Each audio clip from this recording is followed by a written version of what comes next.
کہ ہاں دیکھ رہا ہوں چھوٹے صاحب آ رہے ہیں، شاید حج کرنے جا رہا ہے نا، اسی لیے ملنے کے لیے چلا آیا ہو۔ پہنچتے ہیں چھوٹے صاحب، السلام علیکم بھائی جان۔ وعلیکم السلام ورحمۃ اللہ وبرکاتہ۔ آؤ بابو، کدھر آنا ہوا؟ کہا کہ بھائی جان کل میری روانگی ہے، میری بدقسمتی کہ میں آپ کے پاس نہ آ سکا، آپ سے میں نے گفتگو نہیں کی، آپ کو میں نے خوشخبری نہیں سنائی۔ بھائی جان ہمارے اور آپ کے درمیان فلانی زمین کا جو مقدمہ ہے اس کے یہ کاغذات ہیں، اس کے یہ کاغذات ہیں کہ سب سے بڑا کوئی آدمی اگر امانت دار ہوتا ہے، کوئی آدمی ہمدرد ہوتا ہے تو وہ ایک بڑا بھائی ہوتا ہے۔ آپ ہمارے گارجین ہیں، یہ تمام کاغذات لے کر کے آئے ہیں۔ کل سے جب تاریخ ہوگی تو آپ اپنا بھی تاریخ پیش کیجئے گا اور میری طرف سے بھی یہ فائل لے کے جائیے گا، آپ پیش کیجئے گا۔ تاریخ شاہد ہے، کورٹ میں جب بڑا بھائی گیا جو اپنے وکیل کو ایک سے ایک داؤ سکھاتا تھا، ایک سے ایک داؤ بتلاتا تھا، جب پیشی کا اعلان ہوا تو بڑے بھائی نے چھوٹے بھائی کے فائل کو اٹھایا، اپنے وکیل کو بلایا اور کہا اس کو کھولو، دیکھو اس کے اندر کیسے کیسے کاغذات ہیں۔ بڑے اچھے اچھے کاغذات تھے۔ بڑے بھائی نے کہا کہ یہ کاغذ پیش کرو، اس سوال کا جواب اس کاغذ میں ہے، یہ کاغذ پیش کرو، میرا وکیل ایسا کہے گا تو اس کاغذ کو پیش کرنا۔ وکیل نے کہا کہ بڑے بھیا آپ تو ہار جائیں گے، بڑے سرکار آپ تو ہار جائیں گے۔ کہا کہ بھائی ہم ہار تو جائیں گے، ہم ہار تو جائیں گے، لیکن چھوٹے بابو نے بڑے یقین کے ساتھ، بڑے اعتماد کے ساتھ اپنا فائل ہمارے حوالے کیا ہے۔ اس لیے مناسب یہی ہے، مسلمان جھوٹا نہیں ہوتا ہے، صحیح گواہی دینا۔ یہ فائل کو لے جاؤ۔ تاریخ یہ بتلاتی ہے کہ چھوٹے بھائی کی جیت ہوگی، چھوٹا بھائی جیت گیا، بڑا بھائی ہار گیا۔ کیا وہ نمونہ مہوا والے نہیں پیش کر سکتے ہیں؟ کیا یہ نمونہ راجپور مدھرا والے نہیں پیش کر سکتے ہیں؟ میں نے راجپور مدھرا میں اسی واقعہ کو 1 گھنٹہ کے اندر بیان کیا، لوگ رونے لگے، لیکن یہاں وقت نہیں ہے، یہاں وقت نہیں ہے، اور میرا تقریر کا بھی ارادہ نہیں تھا۔ بہترین سما، پرکشش مجلس، روحانی مجلس، روح پرور مجلس، سکینہ کا نزول ہو رہا تھا۔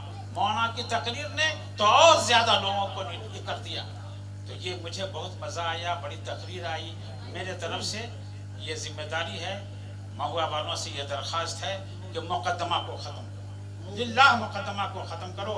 بہت خراب وقت ہندوستان پر آ گیا ہے، مولانا نے فرمایا نا، بہت خراب وقت آ گیا ہے۔ خدا کے واسطے دل سے دلوں کو جوڑ لو، بھائیوں کو معاف کر دو۔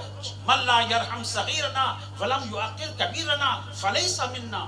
سنی، اپنے بڑوں کی عزت کرو، اپنے چھوٹوں پر مہربانی کرو، اللہ کی رحمت کا نزول ہوگا، سکینہ کا نزول ہوگا، مہوا ہو جائے گا۔